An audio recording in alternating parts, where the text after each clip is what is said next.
For the Lord will have mercy on Jacob, and will yet choose Israel, and set them in their own land. And the strangers shall be joined with them, and they shall cleave to the house of Jacob. And the people shall take them, and bring them to their place, and the house of Israel shall possess them in the land of the Lord for servants. And the house of Israel shall possess them in the land of the Lord for servants and handmaids. And they shall take them captives, those captives they were, and they shall rule over their oppressors. And it shall come to pass, in the day that the Lord shall give thee rest from thy sorrow, and from thy fear, and from the hard bondage wherein thou wast made to serve, that thou shalt take up this proverb against the king of Babylon, and say, How hath the oppressor ceased, the golden city ceased? The Lord hath broken the staff of the wicked, and the sceptre of the rulers. He who smote the people in wrath with a continual stroke, he that ruled the nations in anger, is persecuted, and none hindereth. The whole earth is at rest, and is quiet. They break forth into singing. Yea, the fir trees rejoice at thee, and the cedars of Lebanon, saying, Since thou art laid down, no feller is come up against us. Hell from beneath is moved for thee to meet thee at thy coming. It stirreth up the dead for thee, even all the chief ones of the earth. It hath raised up from their thrones all the kings of the nations. All they that speak and say unto thee, Art thou also become weak as we?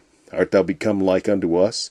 Thy pomp is brought down to the grave, and the noise of thy viols. The worm is spread under thee, and the worms cover thee. All the kings of the nations, even all of them, lie in glory, every one in his own house. But thou art cast out of thy grave like an abominable branch, and as the raiment of those that are slain, thrust through with a sword, that go down to the stones of the pit, as a carcass trodden under feet.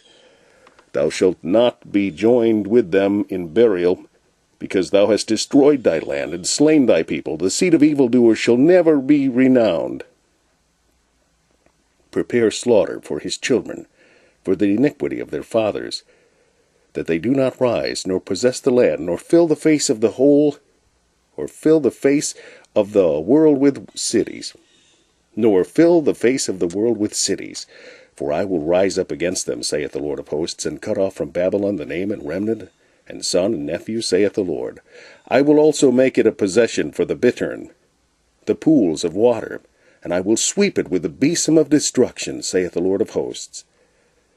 The Lord of hosts hath sworn, saying, Surely, as I have thought, so shall it come to pass, and as I have purposed, so shall it stand, that I will break the Assyrians in my hand, and upon my mountains tread him under foot. Then shall his young depart from off them, and his burden depart from off their shoulders. This is the purpose that is purposed upon the whole earth, and this is the hand that is stretched out upon all the nations. For the Lord of hosts hath purposed, and who shall disannul it? And his hand is stretched out, and who shall turn it back?